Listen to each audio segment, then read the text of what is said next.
안녕하세요. 꿀벌을 키우다 보면은 봉군을 합봉하거나 여왕을 유입해야 할 일이 자주 있지요. 그런데 그게 그리 썩 간단치가 않습니다. 다양한 방법이 있지만은 그렇게 한다 해도 모두가 성공하는 것은 아닙니다. 그래서 오늘은 합봉이나 여왕 유입을 위해서 꼭 알아야 할 꿀벌의 습성에 대해 간단하게 안내를 드려보겠습니다. 사실은 이렇게 이론적으로 안내를 드리지 않아도 꿀벌을 키우다 보면 자연스럽게 알게 되는 부분이긴 합니다.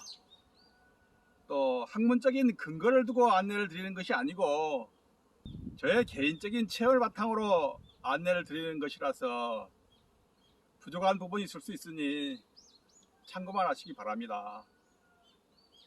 다 아시다시피 꿀벌은 집단 생활을 하지만은 어느 곤충보다 배타성이 강한 습성을 갖고 있습니다. 배타성이라는 말은 타인, 그러니까 구성원이 다른 사람이나 문화를 배척하는 성질을 말합니다. 다시 말해서 자기 무리들의 결속은 강하지만은 다른 무리의 접근을 쉽게 받아들이지 않는 성질이 강하다는 것입니다. 만약 다른 벌이 벌통 안에 들어오면은 싸워서 죽이거나 자기가 죽거나 둘 중에 하나입니다. 이런 배타성 때문에 꿀벌을 기르는데 어려움이 많습니다. 대표적인 것이 합봉입니다. 약한 벌을 합해서 잘 키워보려고 해도 그리 간단치가 않습니다. 그래서 서로 다른 무리의 벌들을 합봉하려면은 소주나 파스를 뿌리기도 하고 신문지나 프로폴스망을 이용해서 합봉을 하기도 합니다. 여왕을 교체하거나 망실로 새로운 여왕을 유입할 때도 잘 받아주지 않아서 어려움이 많습니다. 현 여왕 유입은 더 힘들죠. 이 모든 게 배타성이 강한 꿀벌의 습성 때문입니다. 그렇다면은 이렇게 꿀벌이 배타성을 갖게 되는 요인은 무엇일까요? 저는 두 가지라고 봅니다. 하나는 여왕의 냄새이고 다른 하나는 먹이 때문이라고 봅니다. 꿀벌의 여왕은 제각기 특유의 냄새를 갖고 있다고 합니다. 우리가 페로몬 냄새라고 하죠. 우리는 냄새를 맡을 수 없지만은 꿀벌들은 인식을 합니다. 이 냄새가 꿀벌 무리의 배타성을 유지하는 요인입니다. 여왕이 봉군 내부를 돌아다니면서 이 냄새로 봉군의 안정을 유지하는 것이죠. 그러다가 봉군 내에 이 냄새가 미치지 못하는 곳이 있다면은 일벌들은 왕대를 짓게 되는 것입니다. 우리가 합봉을 할 때 소주나 물파스, 합봉제를 뿌리는 것도 이 페로몬 냄새를 약화시키게 한 것입니다. 다시 말해서 꿀벌의 배타성을 약화시키는 것이죠.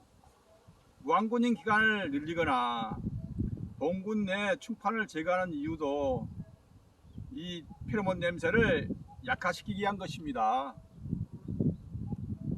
그런데 이런 방법보다 더 강력한 꿀벌의 배타성을 약화시키는 게 하나 있습니다.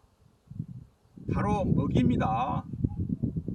먹이 앞에서는 꿀벌의 배타성이 사라지는 것을 우리는 늘 지켜봐 왔습니다. 바로 먹이가 풍족한 5월에는 꿀벌의 배타성이 사라집니다. 합봉을 해도 잘 되고 또 신앙을 유입해도 잘 받아줍니다. 그게 5월이니까 가능했던 것입니다. 따라서 성공적인 합봉이나 여왕의 유입은 어떤 방법의 문제가 아니라 봉군 내의 환경에 따라서 얼마든지 달라질 수 있다는 것입니다.